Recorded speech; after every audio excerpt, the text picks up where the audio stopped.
మొత్తం ఊరంతా తనిఖీ చేశారు. కొన్ని వేల శాంపుల్ దొరికినాయి. ప్రతి దాంట్లో కల్తీ కలుస్తూనే ఉంది. ఇది ఎప్పుడు 94, ఇది 2026. చూసుకోండి 30 ఏళ్లలో ఏం మారింది అంటే సమస్య ఒకటే, ప్రతి దాంట్లో కల్తీ జరుగుతూ ఉంటుంది. ఒకటి, వ్యాపారి ప్రజల ప్రాణాలు తీయడానికి ఎవడు కలపడు, కానీ ప్రజలకేం కాదులే ఇది కలిపితే బియ్యంలో మట్టిగడ్డలు కలిపాడు. ఇప్పుడైతే మట్టిగడ్డలు ఉంటే జనం తీసుకోరా బియ్యం. అప్పట్లో మట్టిగడ్డలు కలపడం అనేది కామన్ అన్నమాట. ఈ మట్టిగడ్డలు కూడా 2 రకాలు.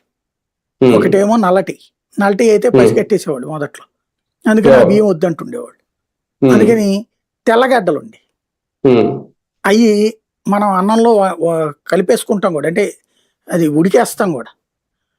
తిన్నప్పుడు పంటికి తగులుతుంది, పటక్ పటక్ మంటది, పళ్ళు రాలిపోతాయి అన్నమాట. అట్లాంటివి కలిపేవాళ్ళు అప్పుడు అన్నం దగ్గర, బియ్యం దగ్గర నుంచి. ఇక పదార్థాలు, పప్పుల్లో ఏం కలుపుతారు, ఒక పప్పులో ఇంకొక రకం పప్పు కలుపుతారు. కందిపప్పులో అదేదో ఇంకో రకం పప్పు ఉంటది, అలాంటి అట్లాగా. అలాగే మంచి నూనె, శనగ నూనె లైట్ గా